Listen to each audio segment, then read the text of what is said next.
Okay, maybe we continue with Nora, and we can have a more a longer discussion maybe during Q&A sessions if we need one. So Nora, please, the floor is yours. Yes, thank you, Jelisaveta. And hello to everyone. My name is Nora Berglund, and I come from MTK, which is the Central Union of Agricultural Producers and Forest Owners in Finland. I'm here sitting in our office in Helsinki, and my background is in agricultural and environmental science. Today I'll be presenting you our work on the policy framework analysis and our policy recommendations. So this is our first work package of the project, which is about circular economy framework analysis and actions to enhance circular economy. There are several objectives to assess our project key value chains, to identify opportunities and barriers, and to map material flows, to provide a baseline for the project demos and replications. There are several different activities as well, but today I will be telling you about the task to map regulatory frameworks to identify potential bottlenecks for circular economy in the bio-based side and waste streams sector. Here you can see the general outline of the task. We've first done a background research to map the EU policies and to identify key drivers and barriers related to them. We had a workshop in February, and we've had other engagement with stakeholders to gather different perspectives and also to validate our findings. Big thanks to everyone who's been involved in these. And now we're close to being finished with the task, as our policy recommendations are quite ready. The task will end in the end of May. And the aim of these policy recommendations is to promote the use of bio-based side and waste streams. So basically everything that Jana and Jan has just been describing to us. On this slide, you can see the policy instruments that we've assessed with the project team. We've went through different regulations, directives, standards, strategies, and action plans with an EU level focus. I won't go further into these. We've gathered 3 different themes from the biosector and formulated the policy recommendations, which include an introduction to the topic, then the barriers and drivers, which we have identified related to these. Unfortunately, on my side, what I will present today, they're mostly related to the barriers, but let's also think about the drivers. In each policy recommendation, there's also a case study, which we wanted to include to make the recommendations as concrete as possible. And finally, we've listed, I think I will present 5 to 7 recommendations related to each theme. So this is our first theme. I'll first describe the problem and the introduction we've done, and then on the next slide I'll present the recommendations. So the first theme is the complexity and low predictability of policy instruments, which is something that has come up in the project from early on before we even started this task. The value chain utilizing bio-based side and waste streams is quite various and includes different stakeholders, all the way from primary producers to industry actors and energy users. And there have been several regulatory changes related to new sustainability goals and environmental protection measures. And these constant changes in the regulatory instruments have increased all the time. And despite the positive effect of these targets, the changing regulatory environment poses challenges to the sector's operators And we've seen it to hinder development on one side as well. There's also been identified a bureaucracy burden, especially related to farmers, which is something we wanted to bring up. And the recommendations are intended to encourage simplifying or initiatives to simplify and stabilize the regulatory framework. So moving on to the recommendations. First, the regulatory framework for the biobased industry needs to be stabilized. There needs to be cross-governmental decisions to promote the use of these bio-based side and waste streams. We've suggested or thought about that there could be a 15-year periods for the operators on sectoral policies, 15-year periods on EU level. And secondly, we need biogas programs at national level, which would focus both on biogas production and nutrient recycling. These could have a significant impact on the development of biogas projects and build confidence on the sector. Thirdly, the agricultural investment support should also be granted for items produced from recycled or reused materials to enhance circular economy. I'll have an example about this soon. And the fourth, we need more resources for counseling services to help understand the bureaucracy and to understand funding possibilities for investments. And lastly, to enhance circularity in agriculture, for example, for biogas and recycled fertilizers, we need comprehensive advisory services. So next I'll present the case study for this, which is about the investment aid for farms, which is not granted for equipment made from recycled materials in Finland. Farmers can receive investment aid from the Ministry of Agriculture and Forestry in Finland for new constructions or repairs that improve, for example, the state of the environment. And the support is granted also for energy production investments, such as heating plants, solar panels, and biogas plants. And depending on the investment, the aid ranges from 30 to 50%. But during our project, we found that this aid does not allow investments in equipment made from recycled or reused components, such as repurposed batteries from electric vehicles, for example, for storing solar energy, for milking robots at dairy farms, which is something similar that the Treasures project looks into in our batteries key value chain. And meaning that the investment support can only be got for new equipment. Therefore, it doesn't really promote the circular economy, as reused materials are not subsidized, even though they are of high quality and could have a lower carbon footprint than conventional alternatives. Then Jan also discussed a bit about sewage sludge. It's one topic, its utilization and wastewater treatment. Sewage sludge itself contains high levels of nutrients that are currently underutilized.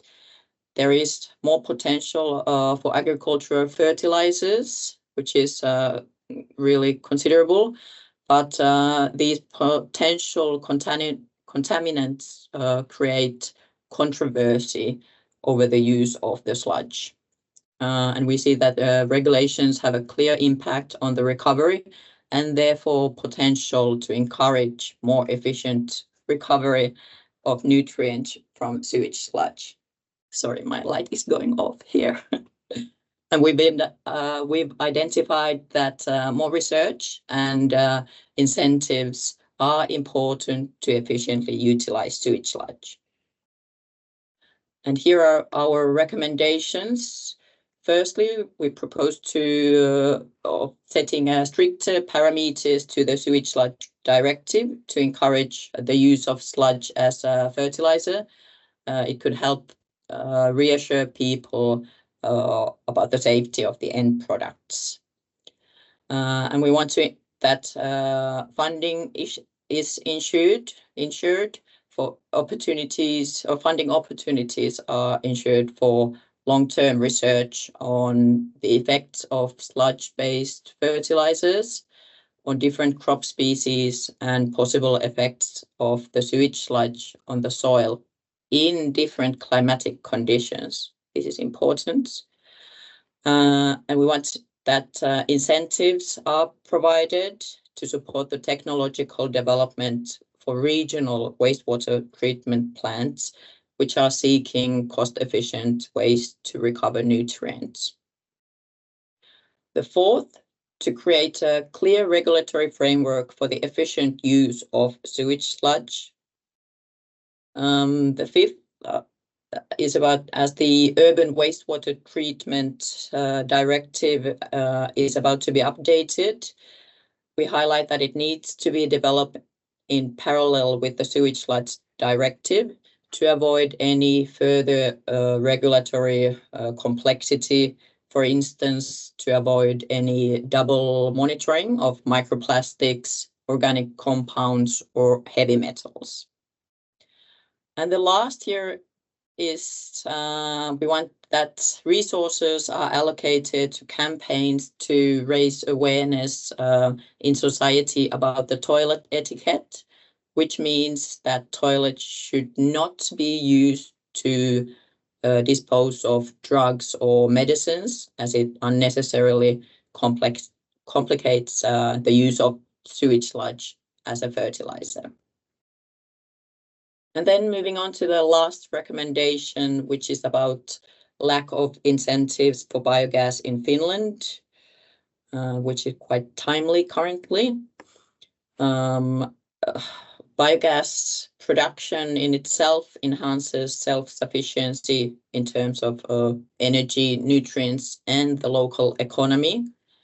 And the biogas sector has been developing in Finland and other countries, such as Norway, like Jan presented. In recent years, especially the use of liquefied biogas has increased. And there are several biogas projects proceeding across the country, ranging from all the way from large industrial scale investments to small farm scale plants.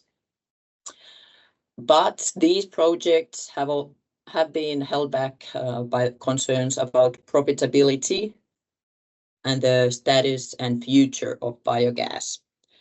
And we see that political decisions have a major impact on the development of the sectors, and therefore incentives for biogas must not be cut, and the role of biogas must be stabilized in the policy framework. On this slide, you see the 6 recommendations we've formulated. So firstly, the biogas program published by Prime Minister Marin's government in 2020 needs to be updated, and its continuation needs to be ensured. The second is that we need to secure the continuation of investment subsidies for biogas plants. Currently, we are worried about the planned reductions for, in Finland, the national budget for energy subsidies will be reduced from 100 million euros annually to 14 million from the Ministry of Economic Affairs and Employment. This is important that there will be subsidies. Thirdly, the funding for research needs to be ensured about nutrient recycling and other innovation actions as well. Fourth, increase the distribution obligation for transport fuels to promote the demand for biogas. This has been decreased recently in Finland. And fifth, continue or maintain the subsidies for the procurement of gas-powered heavy transport vehicles in order also to increase the demand for biogas. And sixth, strengthen the role of biogas in emission regulation for heavy vehicles and maritime transport in favor of biogas. And then next steps. Work is close to being finished, as I mentioned.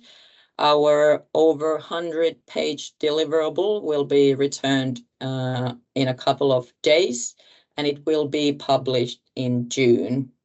And based on this deliverable, there will be policy briefs or a white paper to be developed soon, next autumn.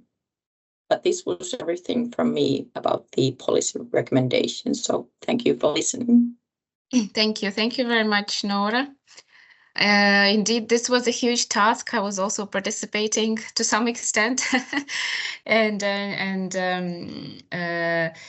a complicated area of all this legislative background to research. I just had one comment, or maybe sort of a question regarding those recommendations that we produce. So are they particularly addressed to EU level or national level or local level? So do we make a difference between those like stakeholders we address the recommendations to? Because to some extent the mindset is like this, that we should wait for EU, you know, to elaborate the directives we need, or can we on a national level or local level maybe activate a lobby in our governments or local governments to do something on our own? I understand the last part in biogas was mostly about Finland, right? Yeah, well, basically the two first recommendations, the one about complexity and low predictability and sewage sludge, had been something that we've considered to be focused on an EU level. But despite this, I think that we really should lobby, well, towards the EU and of course nationally about the topics constantly to create change. And the last one was about the biogas incentives. We've looked at it specifically from the Finnish perspective, but I know based on our discussions from Estonia and discussions from Norway with other project partners, that the situation is pretty much the same. That those topics we should probably most strongly focus on a national level in our countries, but otherwise both, probably more EU, but also. Okay.